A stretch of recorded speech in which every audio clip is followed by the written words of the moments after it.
Market, Part 1. Part 1. I'm hoping to rent an apartment from September when I begin here, and I'd really like some advice on where to rent and how to rent a place.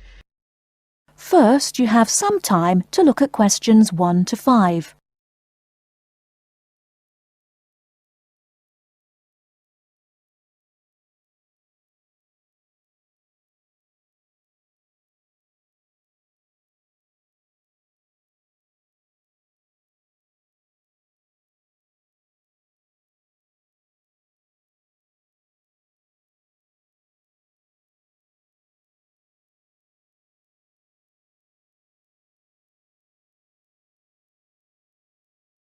Now we shall begin. You should answer the questions as you listen, because you will not hear the recording a second time. Listen carefully and answer questions 1 to 5. Hi. Hello. How can we help you? Is this the Office of Institutional Real Estate? Yes, sir. My name's Alice Baum, and I'm a university housing supervisor. Oh, good. I wonder if you could help me. I'll certainly try, sir. I'm hoping to rent an apartment from September when I begin here, and I'd really like some advice on where to rent and how to rent a place. Advice on renting in Manhattan. We've got plenty of advice about that. The first thing to think about are the prices. New York is an expensive place to live, and Manhattan is the most expensive place in New York. Everyone wants to be here. In most areas of Manhattan, you'll have great difficulty finding a studio apartment for less than $1,300 to $1,400 per month. But there are areas just outside Manhattan, within a 30 to 40-minute commute, where you can find a decent studio apartment to rent for $850 to $1,000 per month. That's a big difference. But then there are travel costs on top of that. Yes, there are. If you're prepared to make compromises in your choice of accommodation, perhaps you can find an apartment you like and can afford. Monthly rents also depend on 2 other factors: apartment size and then amenities. Can you tell me a bit more about that? Basically, bigger flats get higher rents, so if you can live without a lot of space, it's much cheaper. And if you're willing to take a flat which has street noise or doesn't have much natural light, then you may save some more money. I see. However, you could go the other way and get a bigger flat and share it with another student. You can cut costs by sharing a large bedroom.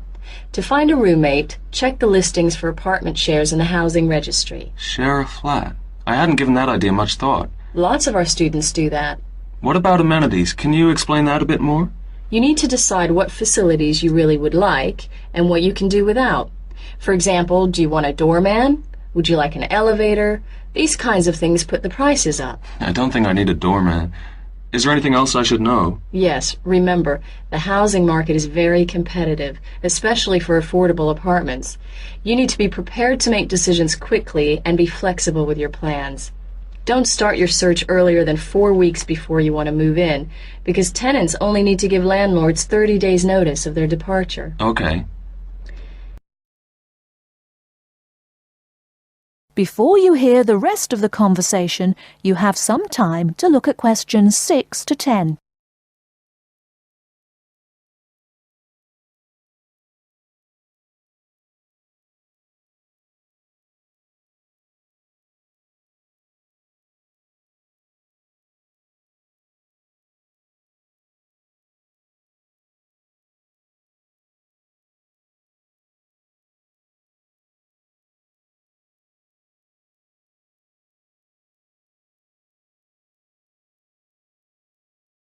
Now listen and answer questions 6 to 10. And make apartment hunting your life for 2 or 3 weeks. That should be enough time to get familiar with the market and find what you're looking for. What's the best way of finding a place? There are really only 2 ways. You do it yourself, or you get someone else to do it for you. That sounds interesting. How do I do that? There are property brokers who will find a place for you.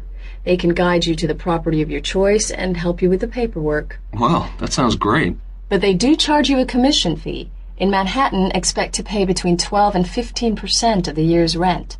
That means if your rent is $1,000 a month, the broker's fee works out to $1,800. Oh, maybe not a broker then. And what's the other option again?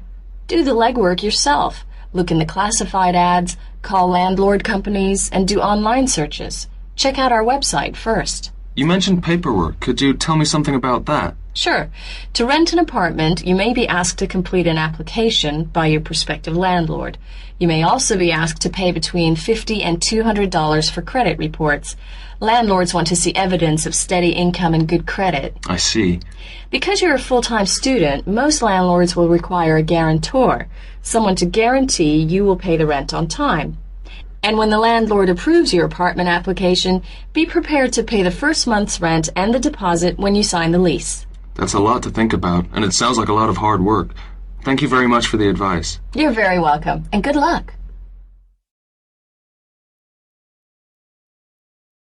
That is the end of part 1. You now have half a minute to check your answers.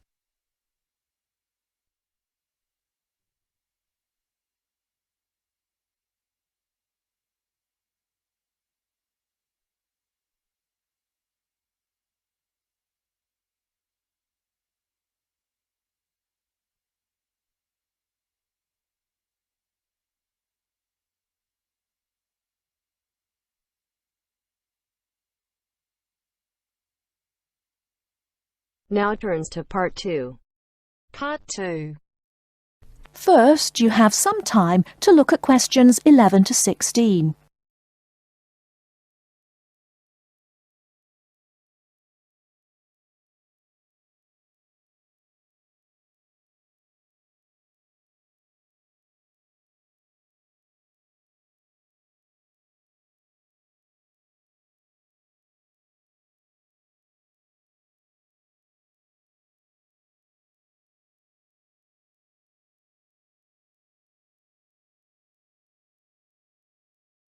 Now, listen carefully and answer questions 11 to 16.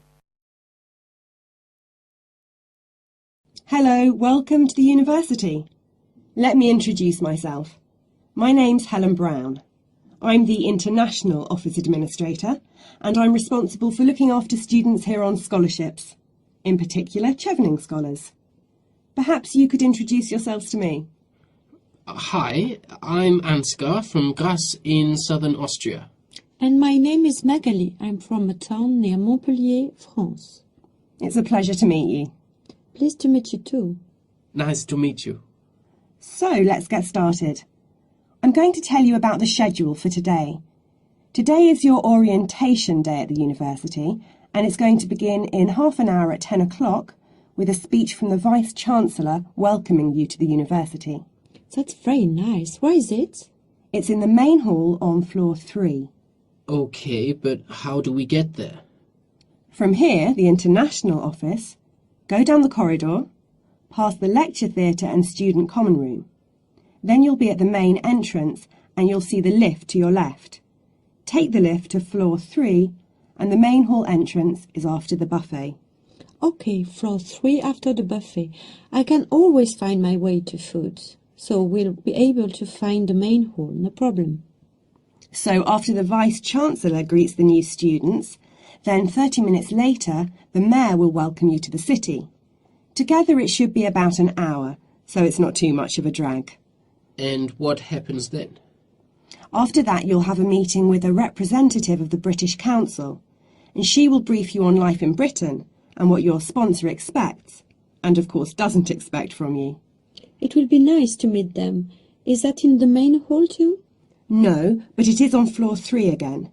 With your back to the main hall, go down the corridor past the labs. Sorry? The laboratories, on your right, and the computer cluster rooms on your left, and at the end of the corridor are seminar rooms 1 and 2. Your meeting is in seminar room 2. Did you mention what time that is?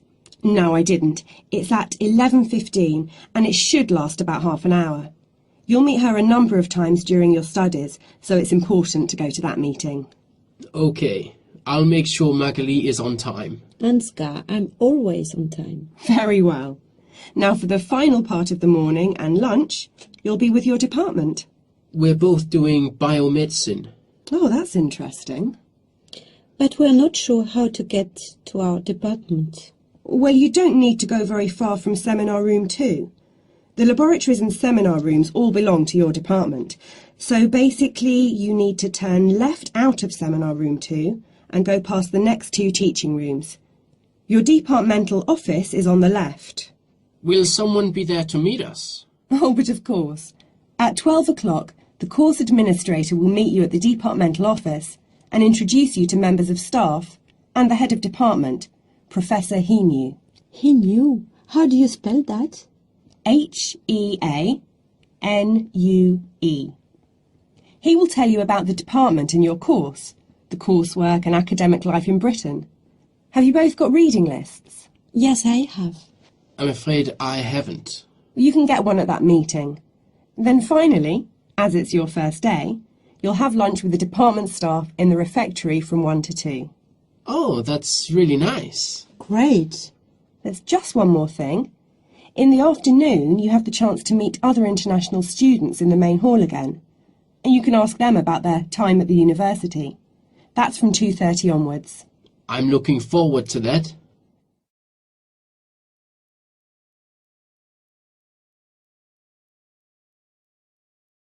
Before you hear the rest of the talk, you have some time to look at questions 17 to 20.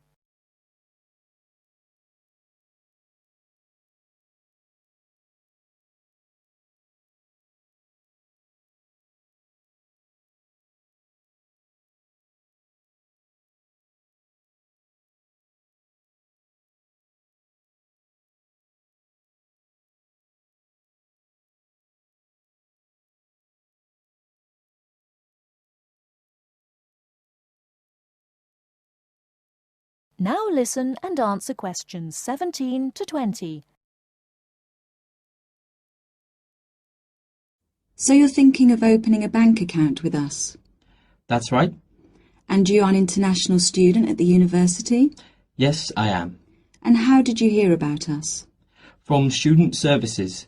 They gave me a list of banks near the university, and I chose this one because you have a branch near campus and a student advisor at the bank. Yes, I'm part of the student advice team. There are 3 of us here. Right, now I'll go over the services we offer to international students, and then we can go through a few details before we set up your account. Okay. We can offer you a current or cheque account and a savings account. Do you pay interest on the current account? We do, but not very much, about 1.5%. You get a much better interest rate on the savings account, around 4%. We also give you a free overdraft facility. I'm sorry? If you run out of money, we allow you to spend more money than you have in your account. That's the overdraft. But you can only take out up to £100. If you need more than £100, then you must tell us before you take any more money out. I see. Now, once your current account is open, then you can set up direct debits for any regular payments you need to make. Could you tell me how that works? Well, for instance, let's take your mobile phone. You have to pay a certain amount every month for it. Yes. So you can tell us to pay that amount each month and we'll do it automatically for you. I see. As soon as your account is open, we will send you a debit card, which you must sign immediately and keep in a safe place. Then a day or 2 later, we'll send you a personal identification number. A PIN number? Yes, and you must keep the number secret. You can change it if you like when you use it for the first time, but if you change it, you must remember the number. If you forget or lose the number, then we have to send you out a new card and a number for security reasons. Okay. The next thing you could do is open a savings account.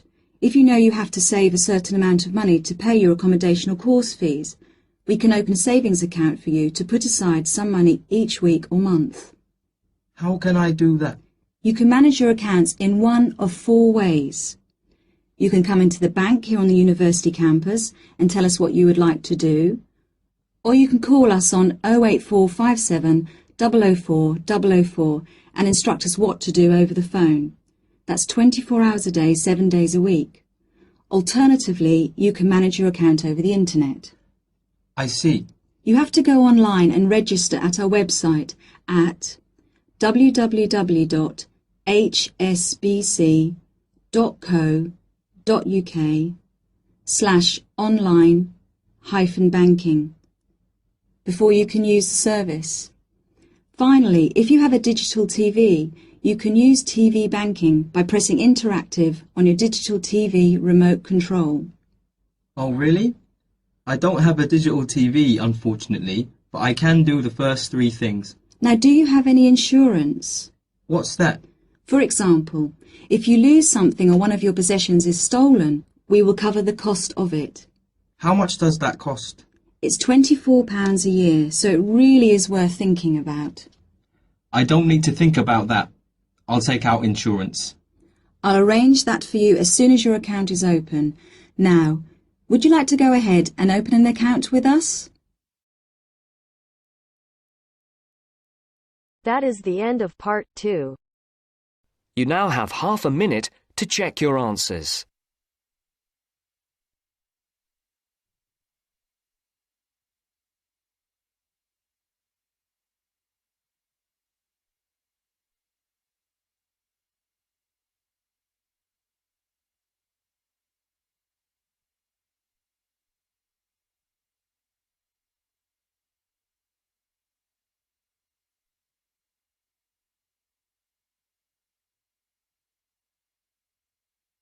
Now turns to part 3. Part 3. You will hear two business studies students, Evelyn and Mark, preparing for a seminar presentation. Before you hear the conversation, you have some time to look at questions 21 to 25.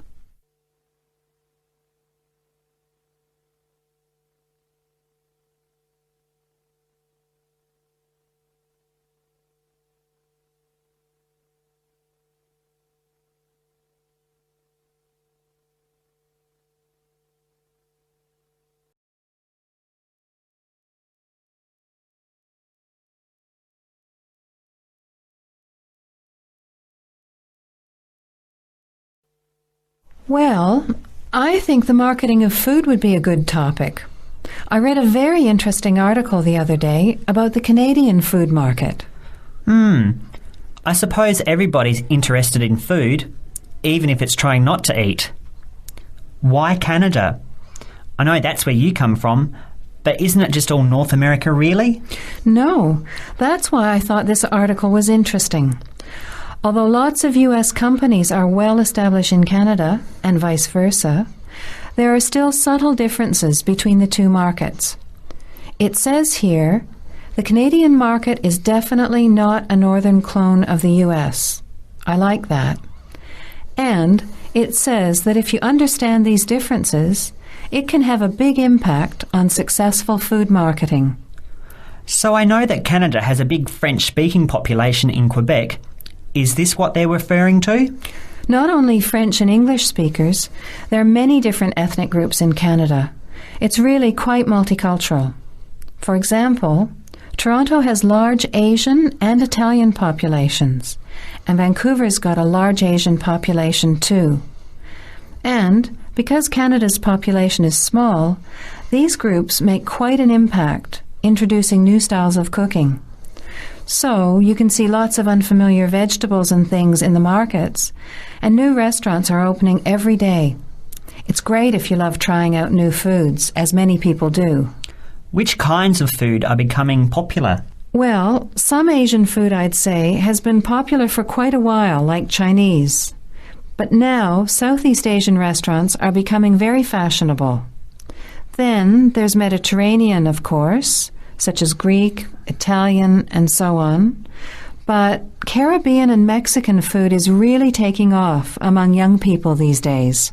So are the supermarkets starting to stock the ingredients that are needed to prepare these foods at home? You know, all those unusual condiments and sauces. Yes, that's right. It's quite interesting going to the supermarket, isn't it? And noticing how they're introducing sections for foods of different nationalities. You can buy quite exotic products locally these days. The article mentioned that 80% of the Canadian retail market is controlled by 8 major national supermarket chains, so that when they introduce changes, they can happen quite rapidly. Okay. Well, how are we going to organise this seminar then? I made some notes on the trends in the Canadian market, about changing tastes and also patterns for where food is consumed. I thought maybe we could summarize it into a chart or table and maybe use the overhead projector to present it. Good idea. Maybe I could have a look for similar trends and tastes in Australia and the UK for comparison. Let's have a look at what you found. Before the conversation continues, you have some time to look at questions 26 to 30.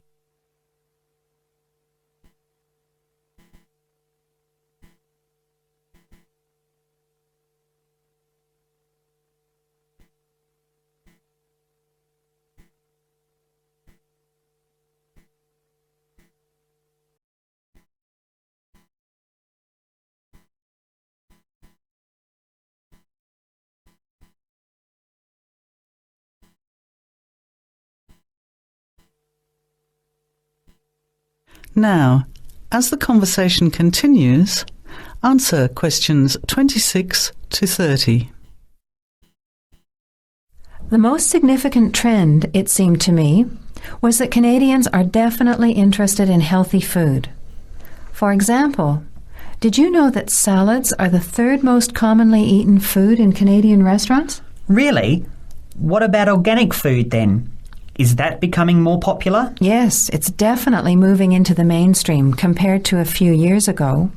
And a recent survey showed that 4 out of 5 shoppers said that they check the fat and nutritional information on the packet when they're deciding what to buy. What other trends did you find out? There's one change I noticed straight away when I was home last year in the meat department. You know, here the meat packaging says rump steak or 4-quarter chops and so on. Well, they discovered that most consumers these days didn't know what to do with these roasts and rounds and ribs. So the government approved a new naming system for cuts of meat, which is related to the required cooking technique. What a good idea. I've never really understood the difference between sirloin, rump, round and all those names. So how many new categories are there? 8. There are 3 kinds of steak, for grilling, for marinating and for simmering. And then there's what they call quick-serve beef, for stir-fries, I suppose. And premium oven roast, pot roast and stewing beef. It's a great idea, isn't it? I hope it catches on here. I agree. Any other trends that you thought were significant? Well, what's really interesting is what the article called mobile meals. In other words, more and more Canadians are eating meals away from home, but not just eating more junk food. They're projecting a 40% increase in snack food sales over the next 3 years, and the growth is coming from healthy snacks. You know, the ones that have less cholesterol and fat, such as muesli bars, health food bars, and those types of products. Apparently, in the food marketing jargon, they're called nutritious portable foods, which means healthy snacks.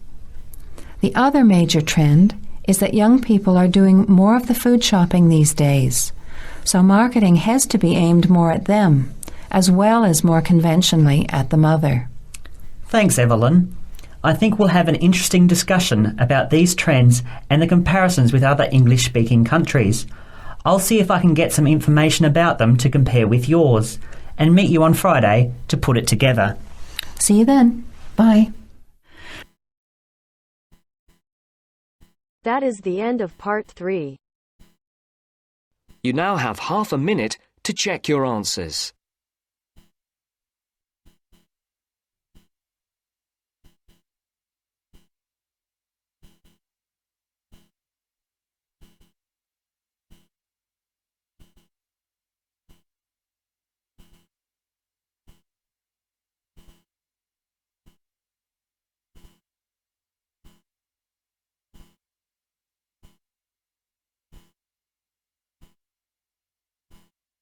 Now turns to part 4. Part 4. You will hear a wildlife expert giving a talk to a group of bird lovers in the UK about a species called the tawny owl. Before you listen, You have some time to look at questions 31 to 40.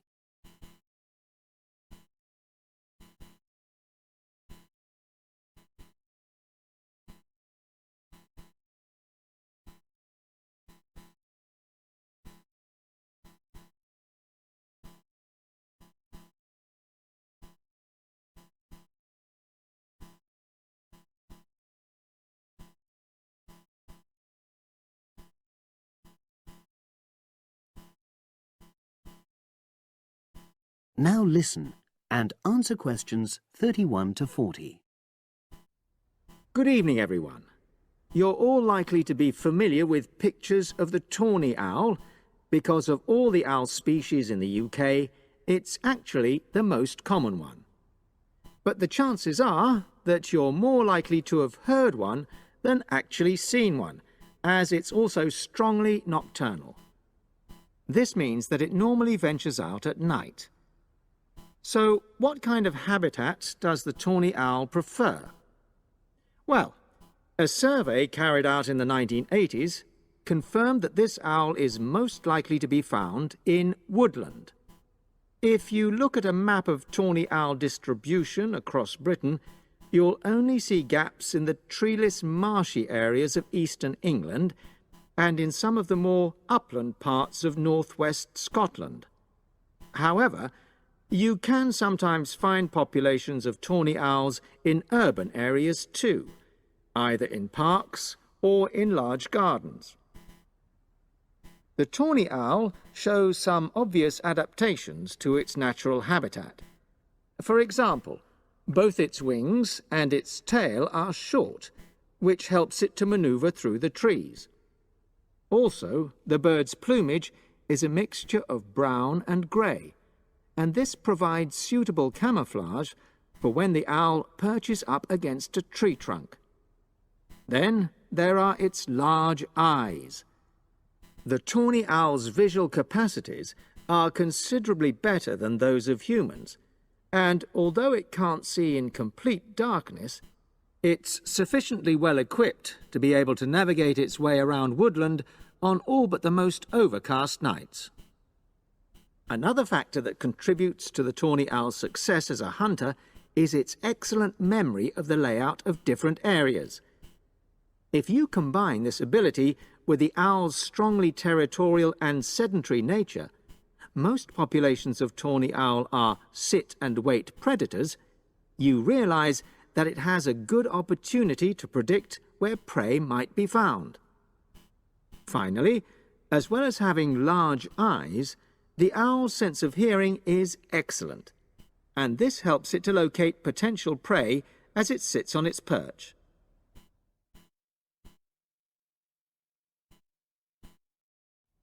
Turning now to the tawny owl's diet. Woodland tawny owls feed mainly on mammals, especially small ones, such as wood mice and bank voles. But they'll also take things like frogs or bats, or even fish, if they happen to be available. In urbanized landscapes, the owls seem to prey more on birds. So there are some differences there. Let's just look briefly now at survival rates in the tawny owl. Young tawny owls face a difficult time once they leave home, and 2 out of every 3 are likely to die within their first year. So, with such high mortality levels, it's a good job that established breeding pairs can produce young over a number of seasons and maximize their chances of passing their genes on to the next generation of owls.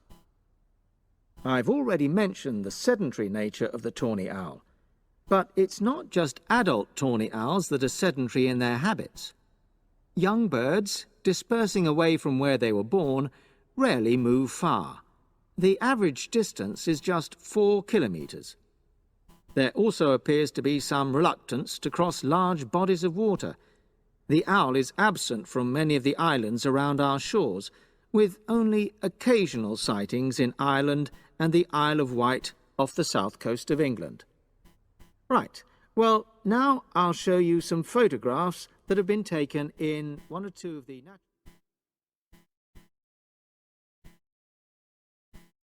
That is the end of part 4.